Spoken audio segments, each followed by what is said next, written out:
Chiefs versus Dolphins.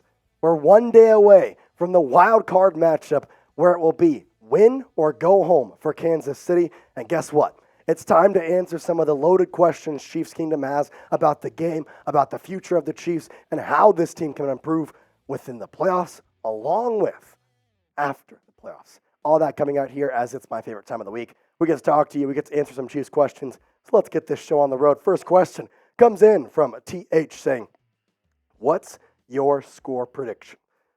I know it's cold, but I got to be honest. I'm an over-type man. So I'm saying 27-21 Kansas City, late touchdown by Miami to make it that close to the game. 27-14, late touchdown to make it 27-21. That's my score prediction. Chiefs on top. They're headed to the divisional to take on, bigger prediction, the Texans, because the Steelers are going to take out the Bills. Hot take. I know, crazy. Shad Jameson coming in here with which Chiefs players have the best chance to make All-Pro. One guy who I want to talk about this real quick. L'Jarius Sneed needs to be All-Pro. He was snubbed from the Pro Bowl, which, by the way, the Pro Bowl means nothing. It does mean literally nothing. But he was snubbed. He was a way better corner than anybody else in the Pro Bowl, than Jaylen Ramsey, who was selected. And so I think L'Jarius Sneed has a huge chance to be All-Pro. Chris Jones has a chance to be All-Pro. I think George Karlaftis has a chance to be All-Pro. I would like to say Nick Bolton, but because of his injuries, I don't think he will become All-Pro. I think overall, Rashee Rice could end up on maybe a second team, third team there. We'll tell you what, he could be on there. I don't know exactly, though, but I'm thinking L'Jarius Sneed needs to be All-Pro. I don't know why he wasn't a Pro Bowl selection. This guy has been locked down, and he's locked down the likes of Justin Jefferson, DJ Moore, Tyreek Hill, and he could do it again this Saturday. L'Jarius Sneed, my gripe of the day, was not a Pro Bowl member. He has the best shot to be an All-Pro player for the Kansas City Chiefs. Lady Lie coming with a question saying, what's your biggest concern with the Chiefs heading into playoffs? I think this could go a lot of different ways because the obvious answer is simple. Wide receivers. But there is part of me that is concerned more about the Chiefs' run defense because their defense as a whole has been stellar.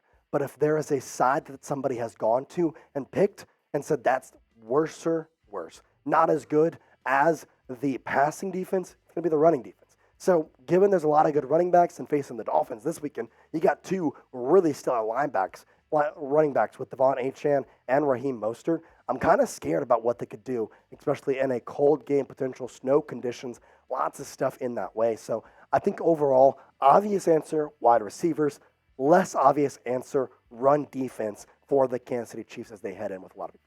I'll tell you what, though, I like this one, so let's open it up to everybody. What's your biggest concern with the Kansas City Chiefs heading into the playoffs? Is there something that kind of sparks your interest and says, hey, I don't like that. I don't like what we've seen over the past couple weeks. Well, let me know in the comment section what's your biggest concern with the Chiefs as they head into the playoffs here in 2024. Next question, Daryl Daniel saying, is our defense healthy? Daryl, I appreciate you. So, injury report we had earlier this week. Just so you know, we're filming this on our Tuesday live show. So if you're watching this video on Friday, well, guess what? This is the information we have at this current moment. As of right now, everybody on defense is healthy besides Brian Cook. The Chiefs right now are not optimistic on having Brian Cook back for this playoff run at all. So I certainly don't expect him to be out there on tomorrow's game versus the Dolphins. But everybody else, good. L'Jarius Sneed, today, back at practice.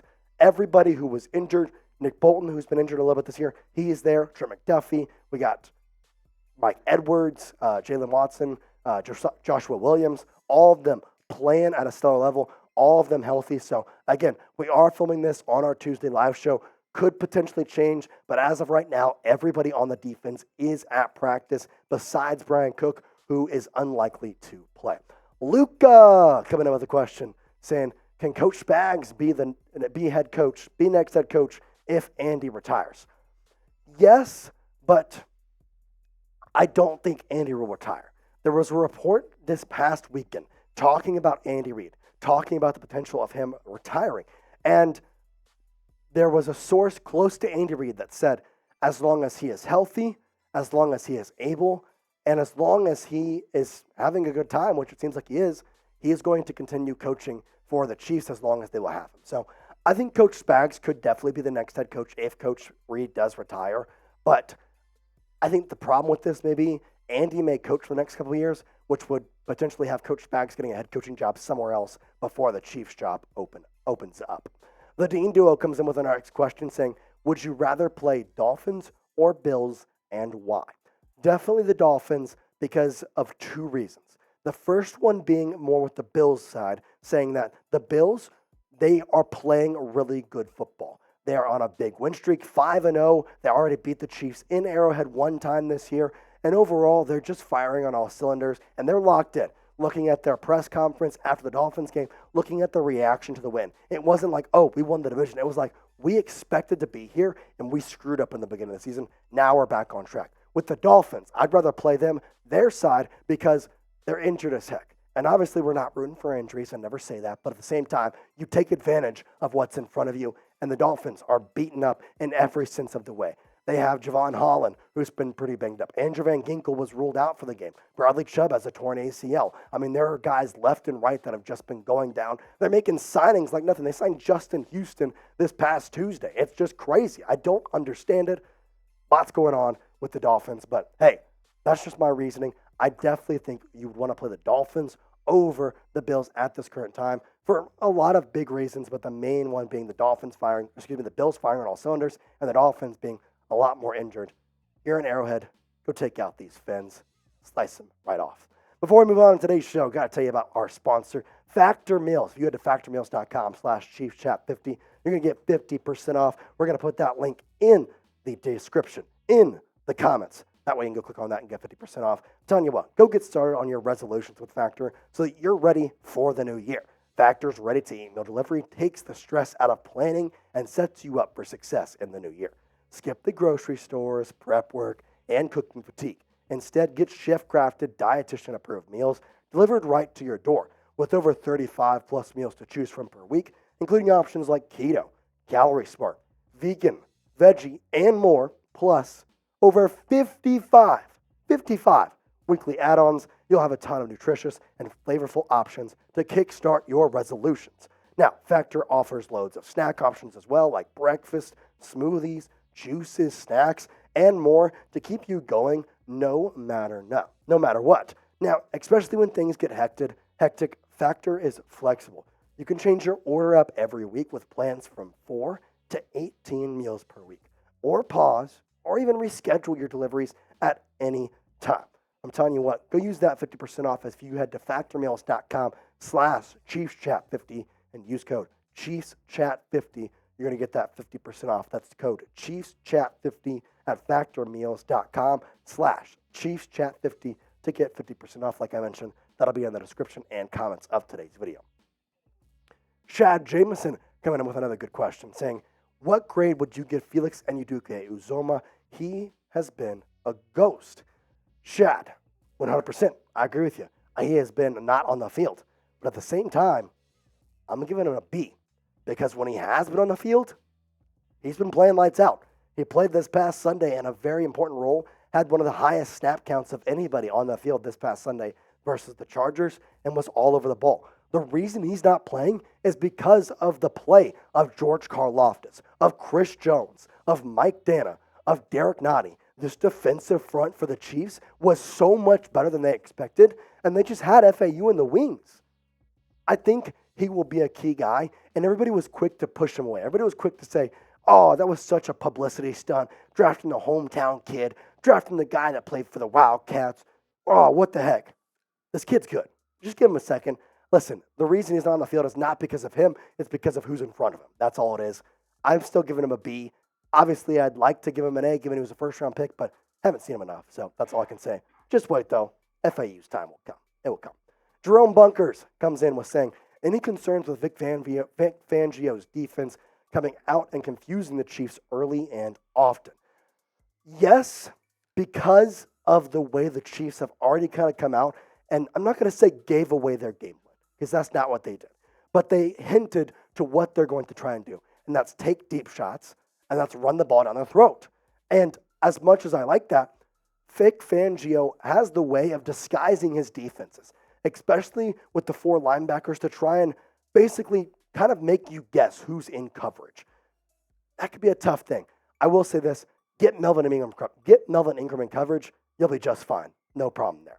Tony Fuentes saying, forget Peacock, I'm here Sunday. Yes, sir, Tony. Yes, sir. I'm telling you what, come here, watch the game, and let's get going because the Chiefs are taking out the Dolphins Saturday night. And we're going to be here on Saturday, right here watching this game. If you're going to be there with us and you want the Chiefs to beat the Dolphins, then I'll tell you what, smash that like button right now. Hammer it home. Let's get 1,000 likes. We tried to get on the preview. We were so close. If you're here, you're liking this video right now. Hit that like button. I'd appreciate it. And it lets me know you're going to be there with us on Saturday. And on top of which, we know the Chiefs are beating the Dolphins. So hit that like button. Luca with another question saying, is it better to sign Tee Higgins or take Odunze on the draft night?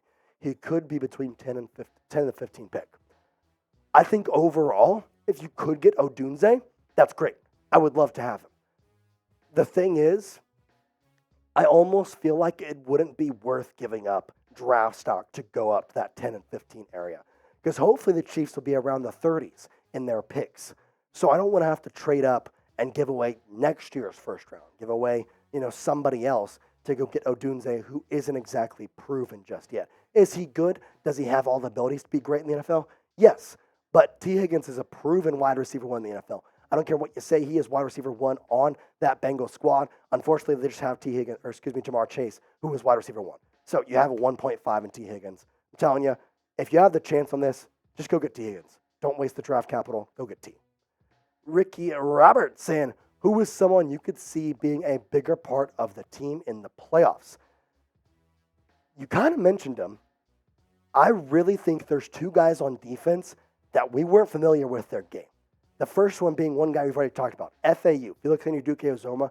I think given what they saw in that Chargers game, they may be more willing to put him out there in some key situations because he was all over the ball. He knew what he was doing.